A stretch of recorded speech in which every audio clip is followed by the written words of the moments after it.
Rising tension between Pakistan और अफगानिस्तान इस हवाले से बात करेंगे। 2 माह से हम देख रहे हैं कि बॉर्डर बंद है, कशीदगी बरकरार है। ऐसे में पाक अफगान कशीदगी पर चाइना ने दोनों ममालिक को एक बार फिर बातचीत से मसाइल हल करने का मशवरा दिया ताकि खित्ता पुरअमन और मुस्तहकम रह सके। बीजिंग के मुताबिक पाकिस्तान और अफगानिस्तान चाइना के रवायती और अहम शराकतदार हैं, इसलिए तनाज़े का सिफारती हल ही वाहिद रास्ता है। इसी दौरान जर्मनी पर भी दबाव बढ़ चुका है कि वो पाकिस्तान में जो स्ट्रैंडेड अफगानीज हैं यानी फंसे हुए उन सैकड़ों अफगान शहरियों को मुंतकिल करे जिन्हें बर्लिन पनाह देने का वादा कर चुका है, जबकि इंसानी हुकूक की 250 से ज़ायद तंजीमें इस मामले पर हुकूमत को मुसलसल याद दहानी करा रही हैं और वहाँ से प्रेशर माउंट हो रहा है। अब ये जो सारी है इसमें चाइनीज़ का रोल कितना इंपॉर्टेंट है और साथ ही साथ जो स्ट्रैंडेड अफगानीज हैं उनका किस हद तक इलाज मुमकिन हो पाएगा, वो जा पाएंगे, क्या हल निकलता हुआ दिखाई दे रहा है। इस पर बात करने के लिए ज़ाहिर शाह शिराज़ी साहब हमारे साथ मौजूद हैं, सीनियर एनालिस्ट। उनको वेलकम करते हैं प्रोग्राम में। शाह साहब, सबसे पहले तो अब जो चाइनीज़ का ये स्टेटमेंट आना ये कितना डेंट डालता है सिचुएशन में? आप समझते हैं कि अब ये फोस्टर करेंगे डायलॉग्स को या मीडिएशन भी खामोश किस्म की चल रही होगी उस जानिब से?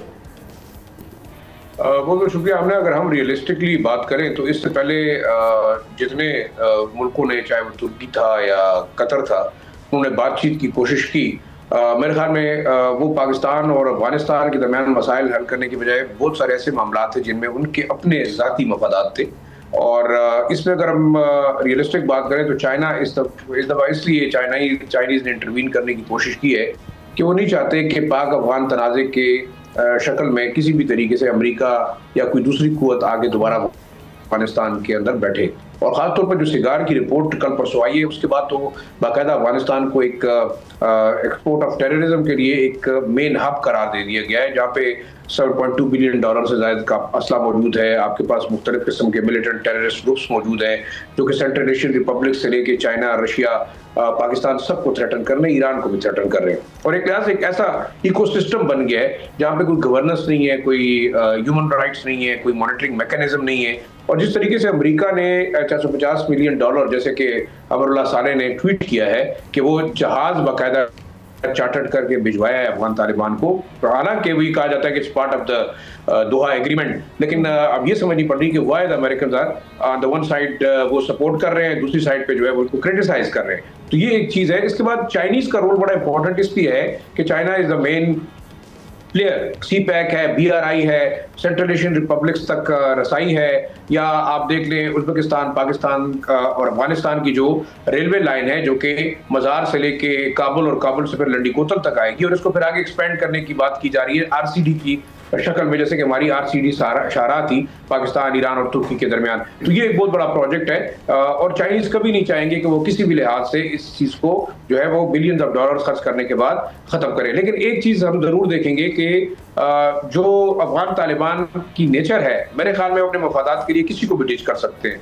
हमने देखा कि जो चाइनीज कंपनीज थी दरियाए अमू में एक्सप्लोरेशन, मिनरल एक्सप्लोरेशन और गोल्ड एक्सप्लोरेशन के जिनको लाइसेंसेस मिले थे, उनके इंजीनियर्स को बाकायदा कैद किया, फिर उनसे डबल भत्ता मांगने की कोशिश की, और उसके बाद चाइनीज फॉरेन मिनिस्टर ने विजिट किया काबुल का, और उसके बाद उनको जो है रिहा किया गया। लेकिन मैं ये समझता हूँ कि चाइना एक बहुत बड़ा रोल प्ले कर सकता है। ईरान देखें पाकिस्तान के साथ है, जैसे कि उनके जो यहाँ पे स्पेशल फोर्सेस के सरबराह थे वो आए थे, उन्होंने बड़ा क्लियरली कह दिया था कि पाकिस्तान के पास ब्लैंक चेक है, वो अगर अफगानिस्तान के साथ जंग होती है तो पाकिस्तान का साथ देंगे, अगर वो इंडिया के साथ जंग होगी तो पाकिस्तान का साथ देंगे। तो इन दैट केस मेरे ख्याल में तमाम जो रीजनल ममालिक हैं वो चाहते हैं कि यहाँ पे अमन आए, और किसी भी लिहाज से वो शायद इस खिते को वो रिटायर नहीं देखना चाहते। तो मैं ये समझता हूँ कि चाइनीज के जो हालिया विजिट है उनके डेलीगेशन का, और फिर पाकिस्तान और अफगानिस्तान के दरमियान बातचीत की बात हो रही है, ये बड़ी इंपॉर्टेंट है। लेकिन बात वहीं पे आकर रुकेगी क्या? जिस वक्त जो अफगान तालिबान का एक इस तमाम मामले को एज ए पॉलिटिकल इकोनॉमी के तौर पर इस्तेमाल करने का प्लान है, क्या वो रुकेगा? क्या वो बाकी वेस्टर्न बॉर्डर को इंडियन प्रॉक्सीज को इस्तेमाल करने नहीं देंगे? ये एक बहुत बड़ा सवाल है, क्योंकि इंडियंस की मौजूदगी इनडायरेक्टली इट मीन्स कि अमेरिकन और जो मुसाद है उसकी मौजूदगी जो चाइना के लिए भी थ्रेट है, पाकिस्तान के लिए भी है और ईरान के लिए भी है, तो एक अच्छा शगुन है अगर बातचीत होती है और मामला हल होते हैं। ठीक, और जो स्ट्रेंडेड अफगानिस है पाकिस्तान में, एक तो ये बर्डन तो है ही पाकिस्तान पर, इसके साथ साथ आप क्या समझते हैं कि खतरात खास तौर पे दहशतगर्दी को लेके किस हद तक है पाकिस्तान में, और अब क्या जैसे हम देख रहे हैं जर्मनी पर एक प्रेशर माउंट हो रहा है, उसके बाद इस मसले का हल निकलता हुआ आपको दिखाई दे रहा है?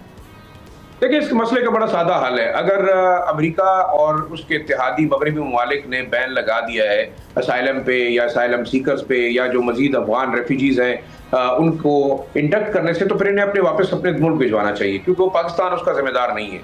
स्टॉप गैप अरेंजमेंट यहाँ बिल्कुल ये रुके हैं, वीज़ा प्रोसेस होते हुए भी तकरीबन 2-2 साल लग गए। मेरे ख्याल में इन्हें वापस जाना चाहिए। दूसरा जो मेन मसला इस वक्त है वो है, पाकिस्तान ने जो बहुत बड़ा डिसीजन किया है वो है तमाम के तमाम जितने 40 कैंप्स हैं उसको सिविक कम्युनिटीज, बिजली, पानी की सप्लाई बंद कर दी है।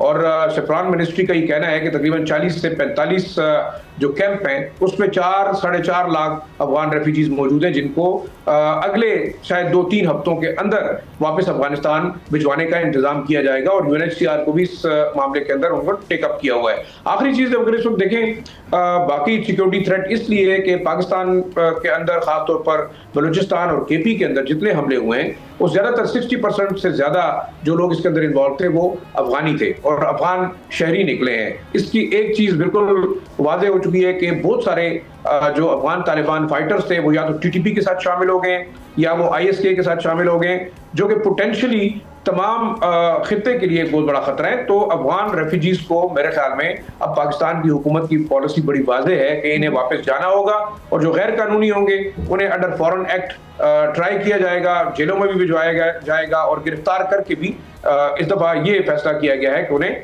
बॉर्डर पार छोड़ा जाएगा। तो ये पाकिस्तान की सिक्योरिटी के लिए मेरे ख्याल में इंतहाई अहम डिसीजन होगा। और इसके हवाले से अब देखें तो प्रोविंशियल गवर्नमेंट भी बड़ी पैसिव नजर आ रही है।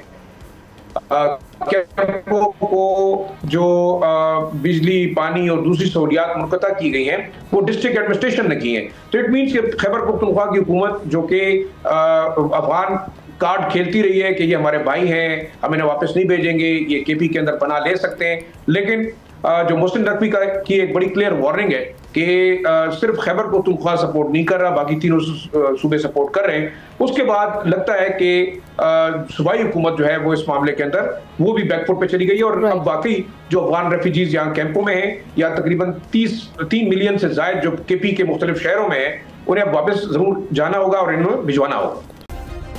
सब्सक्राइब करें और बेल दबाएं ताकि कोई खबर रह न जाए।